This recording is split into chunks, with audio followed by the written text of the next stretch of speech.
two experts today. Thank you. It's our pleasure to have two experts in the field of criminal justice today. We have Mr. Rick Van Wickler and Major Neill Franklin here with us to talk about their work with criminal justice, reformation, and the war on drugs and policing. Both men have long careers within the criminal justice system, and I'll just briefly introduce you to Mr. Rick Van Winkler, an alum here at Franklin Pierce University. He's a Raven who has 32 years of managing corrections, 27 of those years as the superintendent of the Cheshire County Department of Corrections. He had an honorable military career of almost 26 years. Rick is the former chairman of the board of an international law enforcement speakers bureau, Law Enforcement Action Partnership, that is an organization of law enforcers who educate the public, the legislatures, and teaching institutions on the harms caused by the war on drugs. And then we have Major Neill Franklin, a 34-year veteran of the Baltimore City and Maryland State Police Departments, former commander of the Baltimore Police Department charged to reconstruct the city's education and training section of the Bureau of Drug and Criminal Enforcement Office. As a result of the war on drugs that killed his close friend, Corporal Ed Totley, while making a drug buy as an undercover agent, Major Franklin retired from policing. He now leads the Law Enforcement Action Partnership as the executive director. Welcome to you both. Thank you for coming. So Thanks, I want to jump right in. Yeah, I want to jump right in. So tell us about why each of you decided to become activists and advocates of police reformation after spending so many years within the criminal justice system. Rick, go ahead. Okay, I'll go first. So this happened probably midway through my career. I started in corrections in 1987 as a young man who needed a job.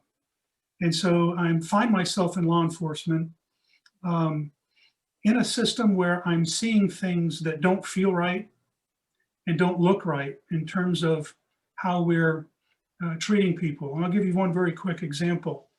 I was put in charge of the booking area one night, and they brought in an individual who had just under an ounce of marijuana. He was a contractor.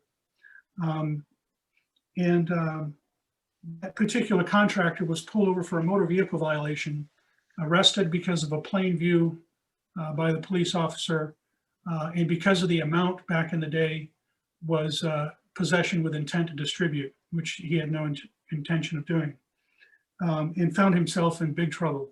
He was scared to death. He's probably 32 years old, never been in trouble. And I had to put him, based on our policy, in the same cell with a man who I processed earlier, who killed 3 children of his girlfriend and then set the house on fire. And you know, even today when I talk about it, I feel great emotional distress about that, because there was something very wrong with our criminal justice system at the time. And as I advanced and I got to about 2007, and I find myself being asked to do presentations. And as I do presentations and I'm teaching at Keene State College, I'm reading from textbooks that confirm everything that I was feeling. That this system is a broken system. It's not a fair system. It is a racially biased system. And so in 2007 is when I came upon the organization that Neill and I belong to, became a vetted speaker in 2007. So while I was the superintendent, I was also traveling around the country talking about how harmful the war on drugs was and my experience as a law enforcement officer. And I did that with the blessing of my superiors, which is very unusual. So that's my introduction, how I got involved and why I'm still an advocate for it, because the system is still broken. Thank you. And Major Franklin? Yeah, so for me, Pierce, as you said, you know, when you gave my introduction, I lost a close friend. So I had just finished with the Maryland State Police. I'd retired. where I'd spent most of my career either working in drug enforcement or criminal investigation.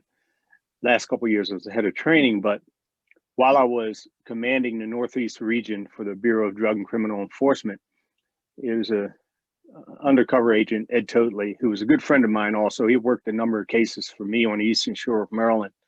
And after I'd retired, he started working this case with the FBI in Washington, D.C.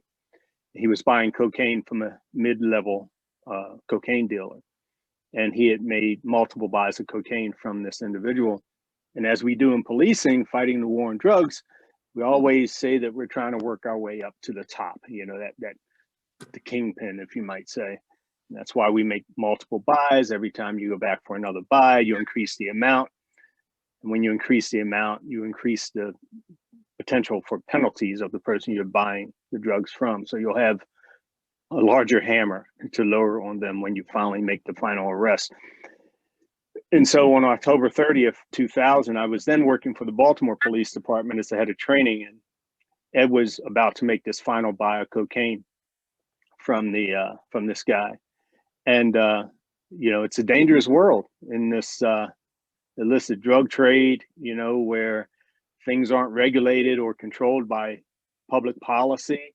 You know, it's whatever the organized crime syndicates and the cartels and gangs, whatever they decide, right? And we know it's controlled large in part by violence. And so this guy said, I guess he thought to himself, well, I can increase my profit today.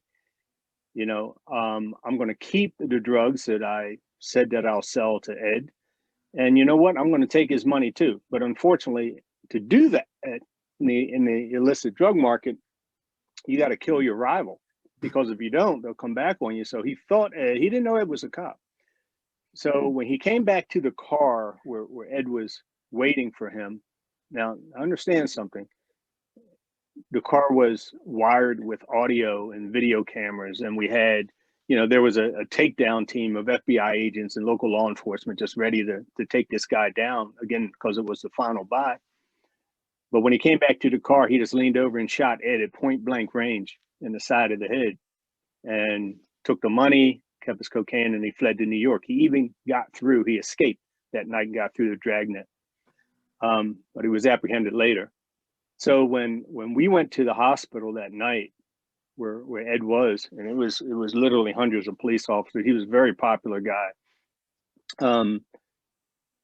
You could hear folks saying they're just going to go out there and they're going to push harder in this war on drugs, and they're going to make more arrests. They're just going to get tougher. And I initially started thinking the same thing, but as time went on, you know, you start thinking about and ask yourself questions. Why are we doing this? You know, and I think what really helped push me was that within a couple of years after Ed was killed, literally within 1 year, we lost a Baltimore City officer who was killed by someone selling drugs on a street corner in Baltimore City. Then we lost another one just months after this officer Cowdery was killed. But what pushed me over the top was a family of 7 in East Baltimore, mother, father, and 5 kids. The mother was working with the police to turn in to report on a drug dealer who had set up shop outside of the house because she wanted to protect her boys. And when the head of this crew found out about it, he decided to send a message to the rest of the community is that you don't rat on him and his boys. So he set their home on fire in the middle of the night and killed the entire family to send this message. And it's interesting, the mother, as most mothers in communities like this in Baltimore, they're not so much afraid or fear their kids becoming addicted to these drugs. Like Angela feared, she didn't want her boys becoming part of this crew because now you know their life expectancy drops dramatically.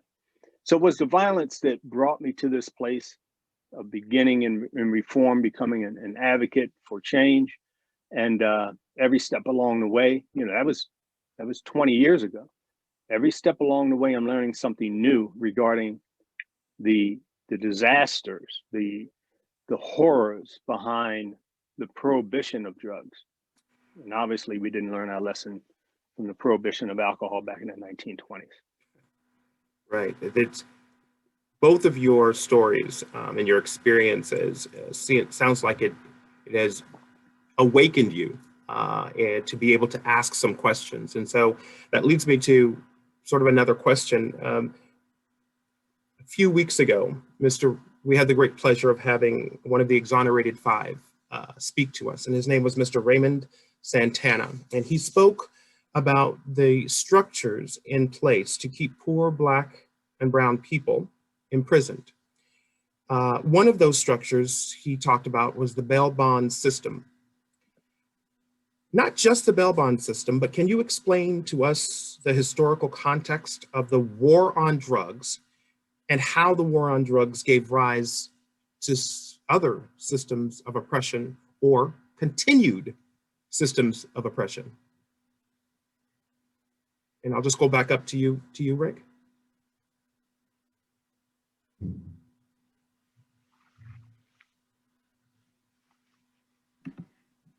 Okay. There we go.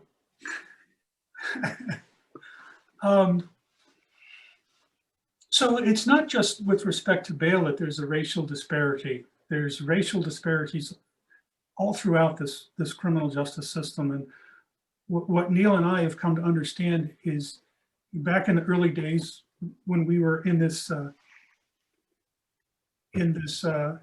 organization, you know, we've come to realize that any policy on drugs that a nation would have, or that a state or a country should have, it should be with the effort to reduce death, crime, disease, and addiction. Those should be the goals. And what we realized is, who could say no to that? Who could say, no, it's not okay to reduce death, disease, crime, and addiction? And what we know is our current policies do none of that. And then when you begin to look at the data and you see that of all the people that use illicit drugs in the United States, 72% of them are white, 13.5% of them are Black, but yet 60% of the people in federal prison for drug violations are Black. And so to suggest that the criminal justice system is not racist doesn't pass the smell test when you look at the evidence based on data. Because if 72% of the people using drugs are white, 13% are Black, and 60% of the people in federal prison for drug crimes are Black, something is inherently wrong. We know that people of color have a higher bail. It's more difficult to make bail. They don't have as good of attorneys. They do shorter sentences. So all the way around, it's bad news. Now let's take a look at this for a moment. Of all white men in this nation, 1 in 17 have a lifetime likelihood of going to jail. But for Black males, it's 1 in 3. 1 in 3. And when you take a look at white women, it's 1 in 111. But for Black women, it's 1 in 18. Black women have a likelihood of going to jail greater than all of the white men in America. And yet when you look at the Bureau of Justice statistics about what are the crimes that are committed, who's the crimes, what we know with very strong data is that African Americans, other people of color, commit crime at no greater rate than white folks do.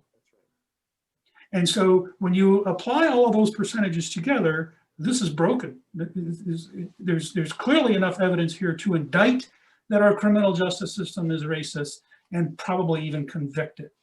And, you know, I'm on the receiving end. So when Neill and, you know, as a police officer and the police officers go out and do the tremendous difficult work that they do, and I think Neill would agree that a great percentage of us are very well intended. We have the virtues and the morals of courage, justice, wisdom, and temperance that we thought we needed to have to do our jobs. But when we get in there, we find that at levels above us, those morals are lacking, those virtues are lacking. Leadership to the right and left of us, those morals are lacking, those virtues are lacking.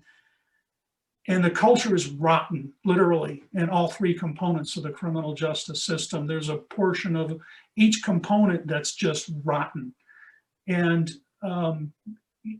So I'm sorry for the emotion that you feel coming from me, but it's just so plainly obvious. And, you know, I grew up thinking, you know, as a young American and an American soldier, that this was about and freedom for all, justice and freedom for all. You know, was I a fool to believe that? You know, was I a fool to believe that as a young white man in the criminal justice system, I'm doing the right thing, when in fact I'm following the instructions of a system that's having me do the wrong thing? So anyhow, that's my long-winded answer to this question. I'm sorry. No, thank you. No, thank you, Rick. And yeah, there's the evidence shows that the system is actually racist, period. And Neill, did you have something to add to that? Yeah, you know, first of all, I just want to thank Rick for bringing up a lot of the statistics regarding this to show, again, the evidence. And, you know, as we, you know, initially started talking about the war on drugs, you know, the war on drugs is just one of the latest tools in this disastrous system of, you know, what we call criminal justice. And I'm trying not to use criminal justice. I'm trying to start using justice system. And that's another show, another story. But I want to just say something about the history of these systems as it relates to our drug policies and others. When you look at the past 100 years in this country, and obviously we need to go back further than that, you know, during slavery, post-slavery. But when you look at the past 100 years, you know, and you look at the Jim Crow laws that came after, you know, slavery, you know, so it's not just, again, the war on drugs, which is being used to incarcerate Blacks. And again, you heard the numbers, the disproportionate rates associated with it. It's just the latest tools, you know, coming out of the Jim Crow laws. I mean, you could be arrested, as we saw, you know, for not having a home, for not having a job, for just, you know, trying to live and make your way on the streets in any city or town across this country. We can't talk about the racist war on drugs without talking about people like Harry Anslinger, you know, who cut his teeth back in the 1920s and 30s when we were dealing with alcohol prohibition, another failed prohibition in this country. And then when we ended alcohol prohibition, Harry Anslinger really became our first drug czar in this country, in the Bureau of Narcotics. And when you look at some of the newspaper clippings from back in that day, it was very obvious that his now war on drugs that he was beginning way before Richard Nixon was about race. It was about Blacks. It was about Mexicans. He partnered with, how can I say, yesterday's internet. Yesterday's internet was newspapers. Bro, you were back in the 1920s, and that's how people got their information. And people like Randolph Hearst, who were these, you know, who basically ran most of the newspapers across the country. When he partnered with him, he could get any message out that he wanted about drugs and about the people who use drugs and about these jazz musicians and how evil they were, and how Blacks and Mexicans, how evil they were, and the effects of these drugs upon them. Therefore, we have to prohibit these drugs and go after these people. And most people don't know that Billie Holiday, this famous jazz singer, was one of his first and most significant targets in this war. And so then we come forward through time, and now you don't have to just look at arrest and rates and conviction rates and incarceration rates related to the war on drugs. Look at any crime, which takes us to the exonerated 5, right? You know, so here they were charged with the sex crime, you know, and this brutalization of this woman in Central Park. And it just shows what can happen when the pressure is put upon, you know, and it's more than pressure, but upon the police to make these cases and the prosecutors, and sometimes they tend to go after the easiest and most vulnerable targets. And that were these 5 young men.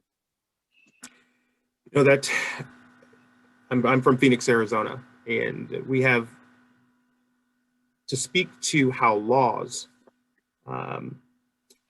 are shaped by racist thinking or supremacist thinking. Up until recently, we had laws there that you could literally shoot anyone who is Mexican. It's called the Sundowner Law, right? After sundown on a Sunday. those laws still exist as remnants of Reconstruction of Jim Crow in many of the southern states as well.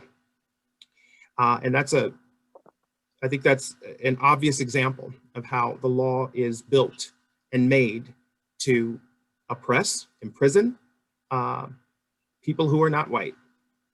So I wanted to, gosh, there's so much to unpack there and so little time. Recently, the New Hampshire Governor's Commission on Law Enforcement, Accountability, Community, and Transparency here in New Hampshire put forth a comprehensive set of recommendations, some of which address the training needs of police officers. Is it really the training of police officers that is to blame for this kind of abhorrent, racist behavior? And Major Franklin, you're from Baltimore. We all watched. I wasn't going to bring this up because I didn't want this to take control of the conversation. But when we're talking about police training and putting Black and brown people at risk for their lives, we saw Freddie Gray. That is it the training when a police officer says, "I was just following my training"? Talk to us a bit about that. Well, actually, I'm glad you brought it up, and I'll be brief. And just so the viewers understand something, I was the only law enforcement person to testify in that trial for the prosecution from a place of policy and training. We do not have a problem with police training. I can say from experience, because I was the head, for 4 years, I was the head of training for the Baltimore Police Department from 2000 to 2004. And before that, 2 years with the Maryland State Police. And I was also on the training commission for the state of Maryland during those 4 years with Baltimore City. We don't have a training problem. What we have is a leadership problem. What we have is it even begins with hiring the right people. What we have is a culture problem in policing that has been around forever. Again, talking again about race. What a lot of people don't understand is that this system of policing in this country was never designed for the benefit of Black people. That's right. Okay, it was born in the South out of slave patrols. Yep. Okay, in the North, it was about protecting the property of the rich. And it's still about protecting the property of the wealthy. And you got to understand that the members in large part of our policing community in this country for decades, it has been, generational. Yeah. Grandfathers and grandfathers and great-grandfathers and their sons and the now daughters. But you got to understand that it's only during my lifetime, growing up in Baltimore City when I was a kid, police officers, Black police officers weren't even able to police in white neighborhoods. In the 1950s in Baltimore City, they couldn't do certain things. They couldn't arrest white people. The Freddie Gray issue here, again, is one of culture. These police officers were trained in how to transport people, the importance of seat belting people in these transport vans. There was policy on it. And I was so taken back when a couple members of the policing community came in and testified for the defense, saying that police policy is something that police officers don't have to follow if they don't want to. It's just advice. Wow. Which is not true, because the policy in policing is based upon, first and foremost, law. When we have laws that are put in place by our policymakers, we then go back and create policy around that law. Mm-hmm. Mm-hmm. Next, it's created over decades of best practices. A lot of it comes from lawsuits. You get sued, you go back and look at your policy and create better policy. So it's been revised and reformed and improved for best practices, right? And third, when you violate policy, you can then be charged administratively by your department? No. Policy, if you deviate from policy and policing, doesn't mean that you can never do that, but you better have a very, very good reason as to why you did deviate, because it was such a unique circumstance that was never thought about before. So, you know, there's a lot to say about that issue, but we have a cultural problem in policing. We have a historical problem in policing. We have a model of policing that needs to be done away with. We need to literally blow it up, because we've been trying to reform it for decades upon decades upon decades. It doesn't work. We need to blow it up, and we need to construct a new model of policing in this country that is designed for the benefit of all people in this country. Wow. You know, amen, brother. Amen. I think that Rick, I'm going to go to you next. I want to, first of all, get an answer to the question, and that if we were to abolish our present police system, how would we build that up and make it equitable as people travel from state to state? So that's the first part of the question to each of you. And to Rick specifically, talk about the way that police officers, I don't know what they're called, wardens in the prison system, all right? So they come from the police, they're into the prison system. Talk to us about the culture of policing inside the prisons. And you know that I have a brother and I told you this story, that went to prison for 5 years on attempted murder at age 15 years old. He got out at about 20 years old. And while he was there, he was in solitary confinement for over 3.5 years of his 5-year sentence, because he was afraid of the rival gangs and wanted to live. And so I want you to talk to us about sort of that culture in the prison system that's truly based on oppression and racism. So of the three components of the criminal justice system, corrections is unique unto itself for a variety of reasons and ways. So I guess there's a lot of things I want to say here. Let me start by saying that one of the problems with it is, like the state of Florida, an example where Neill is, the sheriff's department run all the county jails out there and the pretrial confinement facilities. And if you're going to be a sheriff, you go to work in the jail first, and then you get promoted out of the jail and you get out on patrol. And if you screw up on patrol, you go back to the jail. And there are several states in the country that are like that. And what does that say about jailing? It says that, jailing obviously must not be much of a profession, when in fact it is a profession. It is one of the three components of the criminal justice system. It is the one component that we spend the most money on. Now, a lot of people that are in corrections, and this may be true in a lot of organizations in the criminal justice system, other than the courts, of course, and I guess to some degree you could argue that as well, is that people end up in leadership positions by default. It's not because they have a great education. It's not because they have the right morals, values, and virtues that I talked about earlier. They've been there a while. They're popular. People like them. They inherit a position. There were a lot of superintendents here in the state of New Hampshire that didn't even have a college education. It's not required. And so we are responsible as correctional superintendents for, first, public safety, to hold, pretrial offenders that can't make bail, and to provide a means of punishment for the American correctional system. Now, let me be clear. The American Correctional Association defines punishment in America this way.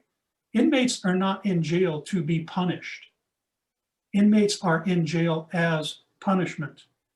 The fact that they have limited liberty, the fact that we're keeping them from their families and there's a hardship created on their life, that is the punishment. It is not the job or the responsibility of the correctional authority to punish further in whatever way they think amounts to punishment. And most jails don't know that. Most jail administrators don't know that. And if you ask them what their primary mission is, oftentimes they'll scramble. Sure, they might get lucky and say public safety, but then you say, well, what are your goals? And they get stuck on what the goals are. Sure, they'll run right to rehabilitation. Ask what they do for rehabilitation. How do they measure success for rehabilitation? The goals, for us in corrections is retribution, right? The public and the victims have to have a way to have a retribution towards the offender, incapacitation. And of course, the ultimate incapacitation is death, which we still offer up in this country, the only Western country that continues to do so. We're supposed to be about deterrence, both specifically and generally. We're supposed to be about rehabilitation, and we're supposed to be about reintegration. Those are the goals. And one of the things now that we're talking about race and equality, I want to bring you back to incapacitation.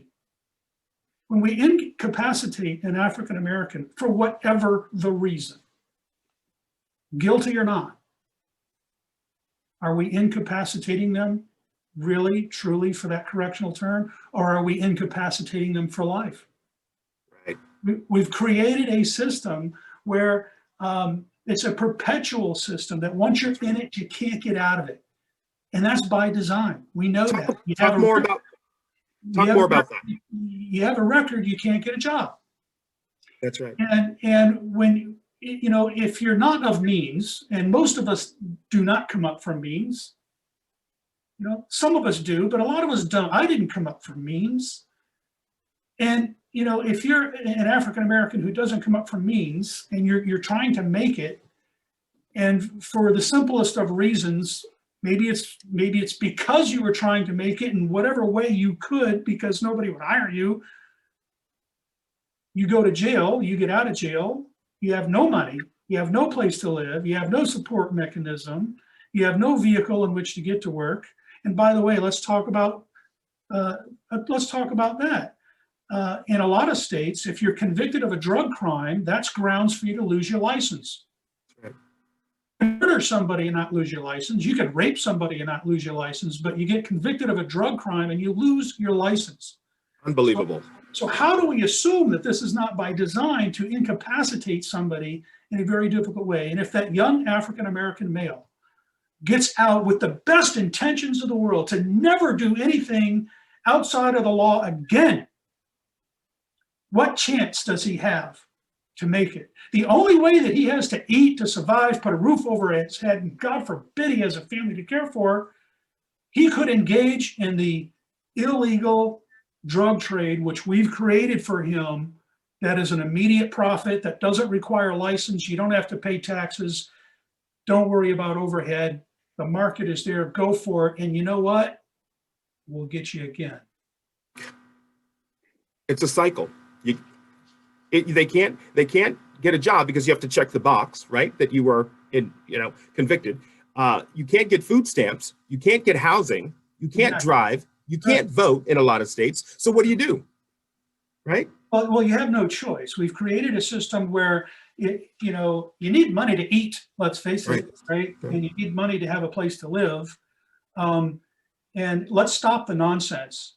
Let's stop the nonsense and say, well, why can't you go get a job at Walmart or Burger King or do this or that? Because that's not going to put a roof over your head. It's not going to pay for your transportation. It's just not going to cut it. All right.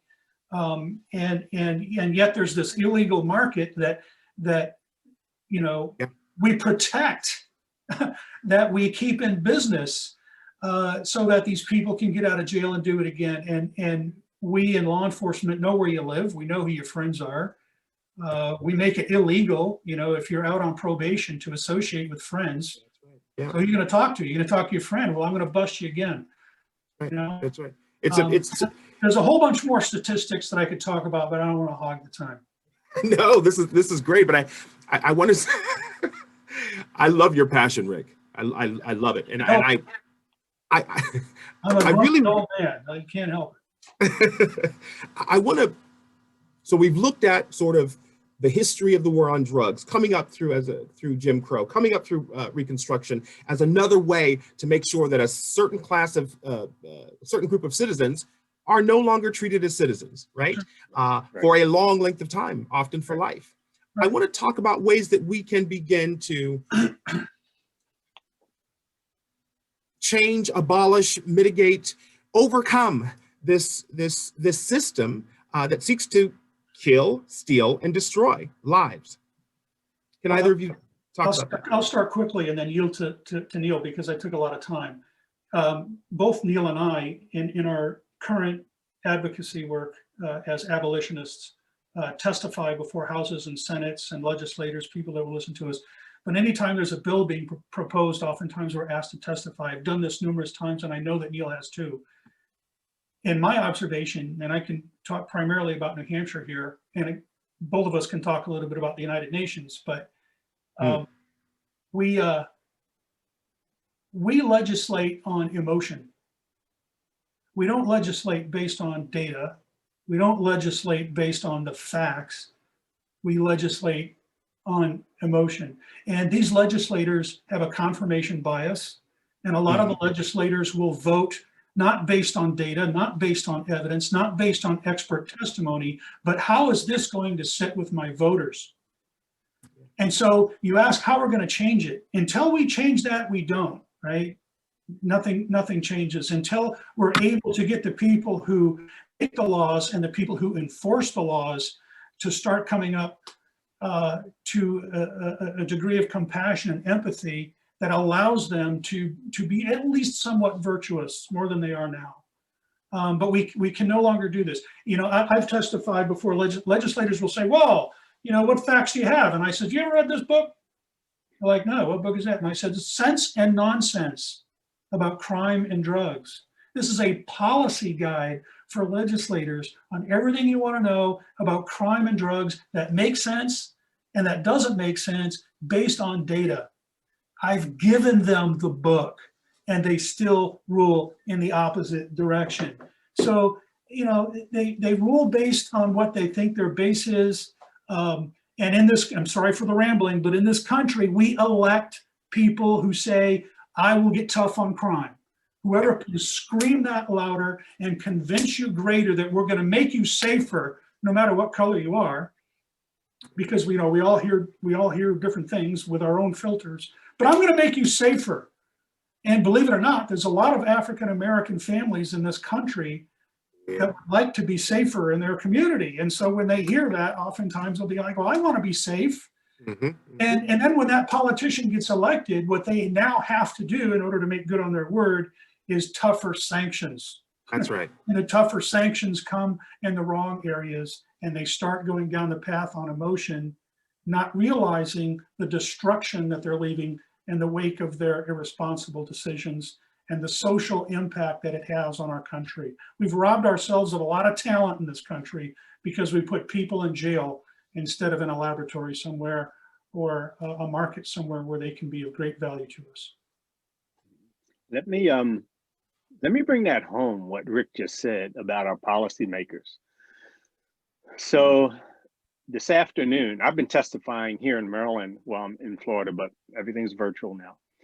And I've been testifying for the legislature on a number of police reform bills and other pieces of legislation. This afternoon, I'll be testifying on a piece of legislation that where they're trying to pass to prohibit the sale of menthol cigarettes in the state of Maryland. Wow. Now, you might think, oh, that's a good thing. We'll get people to stop smoking. First of all, we ought to know now by the war on drugs, which has failed, by alcohol prohibition, which has failed, when you attempt to prohibit the sale of a popular product, you just drive it underground. You just move the market. That's all. You move it from a place of regulation and legalization and control into a very dark, dangerous, violent place of an illicit trade. And that's what's going to happen. So the important thing here is my point. Back in October, when I learned that this piece of legislation was going to be introduced the second year here in the state of Maryland, I reached out to the delegate who was sponsoring the legislation. He sent me an email back saying that, yes, I want to hear from you. We need to, what you have to say on this, being a member of law enforcement. And I gave him 3 dates and times for the following week. Crickets. I emailed him again a couple weeks later. Crickets. I emailed him in December. Crickets. Nothing. Now, this afternoon, he's introducing the bill, and they've yet to consult with law enforcement. Why is that important? Because I can speak to the history. I can speak to the case studies about what happens when you prohibit menthol cigarettes in a city like Baltimore, where 80% of Black smokers smoke menthol cigarettes. We are a stone's throw from Virginia and North Carolina, where, you know, we already know there's a smuggling market because of imbalance in taxes. When you completely eliminate this popular brand, you're going to open it wide. And who's going to be on the street corners selling menthol cigarettes to the adults? Kids. Yeah. Because that's who we bring into the market.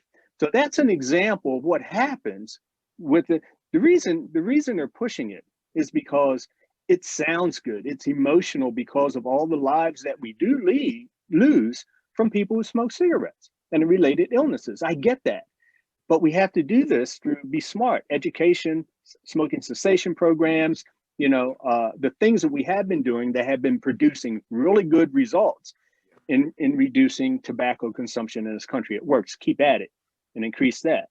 So I just wanted to say that to bring Rick's point home about our policymakers and how they go about passing these policies.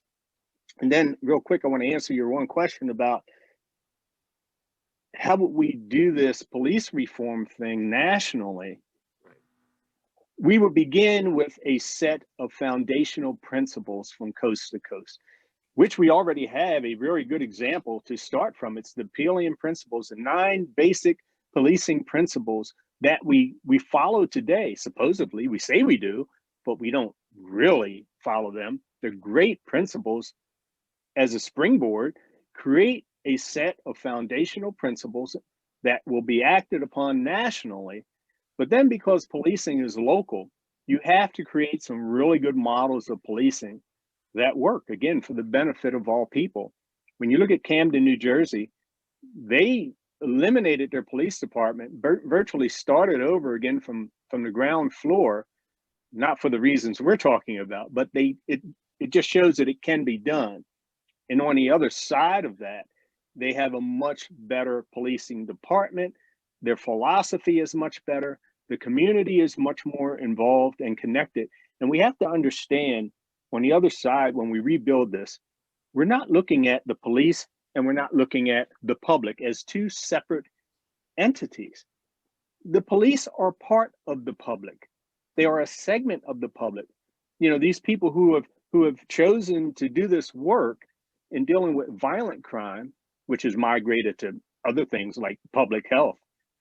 But, you know, they've decided to do this work 24/7 to get paid for doing it, but they're part of the community. We shouldn't have to build a bridge between police and community. If you're saying that, if you're thinking that you do, something's wrong. Something's wrong. So, and that group of people needs to be governed and the people governed by the people. The people need oversight. The people need to set the philosophy of what happens with them and how they police. The people need to control the budget, not the mayor, not the city manager, not the governor. The people need to evaluate their work. And that means they need transparency into everything that happens in that police department, as well as they need transparency regarding the individual police officers, the problematic police officers, and the things that they do so that they can voice their concerns and hopefully get those people fired and ousted. That's how you'll change the culture. Again, you need to rebuild it, but you need a set of foundational principles for people to work from. And you need to begin with hiring the right people. That's right. Who have the right disposition, you know, and the right set of values and desire and so on. And those have to be part of the actual job description, the actual merit, you know, sort of, it has to be built in. And so as this unit, thank you for that. And we're about 15 minutes to go. And I wanted to bring in some audience participation questions. But as our university looks, as we recommit ourselves to diversity, equity, and inclusion and bring in a servant leader called a chief diversity officer, it is that we will also pay attention to how we hire, how diversity, equity, and inclusion principles are inculcated into the requirements of the position. And so we got to start somewhere. So I wanted to sort of open it up. And at this time, Derek Scalia, I want to thank you all so much. This was awesome. You guys are great to talk. We really need to do this again. Derek Scalia is going to open it up for audience participation questions. Derek? Yes, thank you so much, both Major Neill and Mr. Van Winkler. We have a few questions that came through here, and so I'm gonna just go one by one. First question is dealing with January 6th, the insurrection that took place at the Capitol building, and the witness of a white mob that stormed the Capitol and the policing practices that were practiced there, in contrast of how policing practices were taking place elsewhere, predominantly in response to some protest, Black Lives Matter protest, and seeing the discrepancies there. And was wondering your thoughts, and if you could share a little bit of information and perspective from your point of view. Well, I'll be very, very brief. It's appalling. It's absolutely appalling how there were differences between Black Lives Matter and what we've been hearing since January 6th from certain politicians, some that we trust, is this is not who we are. I've decided it is too. Yeah. It's exactly who we are. Yep. And it's who we've been for a long time. And if we can't thank the former president, I don't even want to say his name, if we can't thank him for anything, we should at least thank him for tearing down the veil of BS where everybody thought that we were in a post-racial society because of the great President Barack Obama. It's not a post-racial society. What you saw on January 6th, that is who we are. We have a problem. And what January 6th does was bring it into focus in such a way that right now it is absolutely undeniable. And at the end of this week, we're going to know more about ourselves in this reflective mirror. And for me, it's a gut punch. I don't like it. It makes me nauseous. It upsets me greatly. But guess what? It's who we are. You're absolutely right, Rick. It's who we are. It's, you know, this is the mask taken off, right? When I first saw this unfolding, while it was unfolding and watching, one of the first things that I thought about was, and let me just say, it's not political for me because, first of all, I'm independent. I'm registered as an independent voter because I have issues with all parties. So the first thing I thought of was not so much,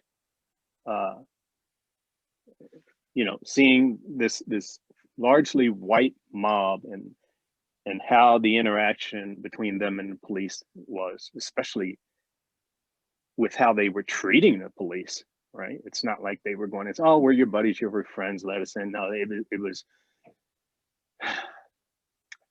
I'll leave it at that. Let me get back to my point. I thought about not just if that were a Black Lives Matter protest or group at the Capitol, but what if the person inciting them during the rally before, what if that was President Obama addressing thousands of Black Lives Matter folks right now? These, again, Black Lives Matter folks are folks who are just trying to bring to the attention of this country the very things that we're talking about here in this meeting, right? You know, they're just trying to bring this to the attention of the world so we can make change, good change. But what if that had been President Obama addressing them? And we're going to walk down there to the Capitol steps, and we're going, and it didn't even have to be about changing an election, right? what the voters have decided. You know, invalidating an election, it could have just been, let's go make ourselves known. Let's make these points known. We're going to go down to the Capitol. We're going to, you know, voice our concerns, and I'm going to, you know, come on, let's go. I'm going to go with you. First of all, you would have had so many police officers there and reinforcements. They would have been dressed in their appropriate battle gear, you know, right from the beginning. The initial part, the confrontation would have been so much different. It would have been very difficult for them to breach even the steps of the Capitol, to reach the steps. And we've already seen, you know, how things like rubber bullets probably would have been used, more tear gas. I mean, we already saw what happened when the former president wanted to do his little photo op in front of the church. We already saw how they cleared out those peaceful protesters, right? Come on. I mean, it's very obvious. So that's the first thing I thought of. You know, I started at the rally. What if the rally had been different people? What if the person leading that rally, the president, had been of a different hue? You know, and then so I took it back to there and then brought it forward, understanding and realizing what the difference would have been and the violence that would have come from the police, not so much the protesters. And as Rick said, I mean, your heart just falls right out of your chest. But, and then of course, after it was over, how they were escorted out. That's it. And you escorted out. Oh, come on, let's help you out of here. Let's go. No arrests. You know, there may have been a couple of arrests, but for the most part, they just ushered everybody out. Now, and I firmly believe you would not be seeing the attention now going to find these people, you know, by the FBI and other federal agencies, if there had not been a public outcry for it. It wouldn't be happening the way that we're seeing it happen now, trying to identify these insurrectionists and then hold them accountable. Major Franklin. And they would have strung up President Obama. They would, absolutely. Absolutely. Over. Do you remember Klebold? What was his name? Darren Klebold. He set fire to the African-American church. Yeah. And they arrested him and stopped to get him something to eat, right? If that wasn't a wake-up call of who we are, right? And that this is just a bigger demonstration of what my community, specifically me, have always known happens, this sort of different types of arrests and consequences. And so we're just seeing this we're seeing this nationally, right? I'm sorry, Derek. No, thank you so much for that insight. And Major Franklin, you had mentioned about the armor that would have been present on the law enforcement officers at the Capitol building that day. And I'm wondering, we haven't talked a lot about the role of the police having a greater relationship with the military industrial complex, access to military style armor, and weaponry, and the role that is playing in upholding this Jim Crow justice system. So I was wondering if you could share a little insight on that role and relationship. Yeah, again, I'll be brief. And just so folks know, it wasn't the war on terror that led us to this place of the police, you know, acquiring military gear, you know, again, dressing like the military and getting MRAPs and all. That wasn't it. It was the war on drugs that led to that, getting this surplus military equipment. We then ended up with this federal 1033 program, you know, that made it so much easier for the police to acquire this surplus military equipment. And here's what we need to do to end this. So when President Obama came in, he started to change access to that equipment, right, through executive order, putting restrictions into place. Didn't go nearly far enough, but at least he was doing something. He left office. Then, you know, number 45 comes in and reverses all of that. And now he opens the floodgates for the police to get military equipment again. It's just this whole seesaw thing. And now President Biden's in, and now he's going back to what Obama did. Congress needs to get off of their butts, pass legislation so that we end that program. If our police leaders believe that this equipment is absolutely necessary, then they can fund it through their budgets. Then they can prove to the members of their communities through their hearing processes and other things that they have in place. Then they can demonstrate and show that, hey, we have to spend the money for it, and this is why.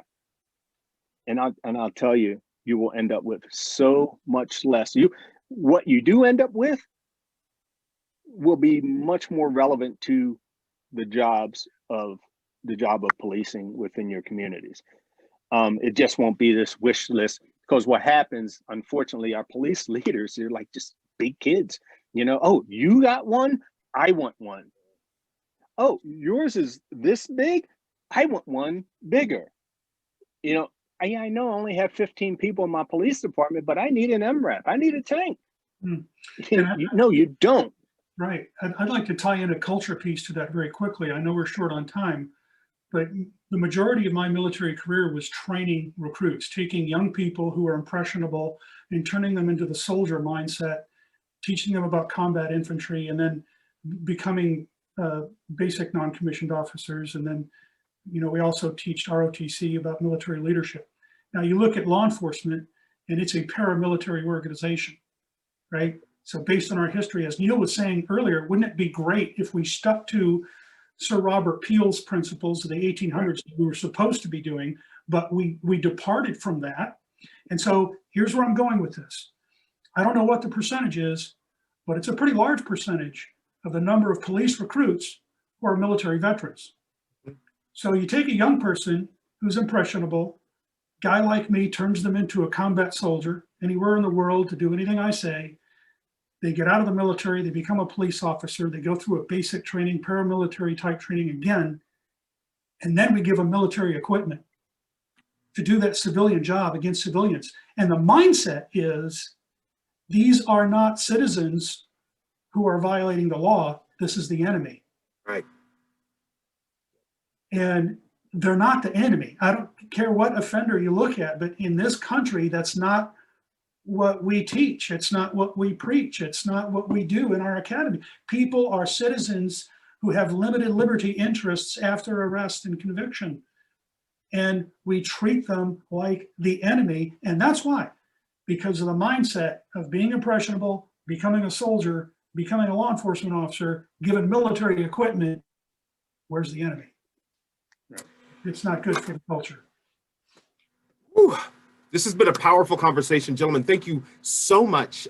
We are just about out of time, but man, this is powerful. I want you all to consider coming back after we sort of settle down with this pandemic and maybe in person. Just consider it. Thank you so much, Rick. I know that you and I sit on the Racial Justice and Safety ad hoc task force. And so we need to really push for Keene to become a better policed state and city. And Major Franklin, God bless you, brother. Thank you so much for spending some time out of your busy day with us. I wanted to let everyone else know who's on the call, especially if there are students who are on the call. Both gentlemen gave us some great ideas on how you can become involved to make sure that the system becomes more just. One of the main things that I heard was activate yourselves to end the 1033 program, as well as get involved with writing letters to our New Hampshire leadership regarding the Law Enforcement Commission recommendations. They are all going, they've started since the 6th, going into public discussion. And so as students, as faculty and staff, we need to have our voices heard. You'll get with either Derek or myself, and we will be able to give you some more information pertaining to that. So we're out of time. Thank you so much, gentlemen, and we will send you the recording. All right. Thank you, Pierce. Thank you, Derek. And See you, Rick. make sure everybody knows to vote. That's the most important thing they can do is vote, register to vote. Neill, thank you, sir. I appreciate it. Love you, brother. Love you too, Bye. man. See all you All right, later. gentlemen. Take care. Bye.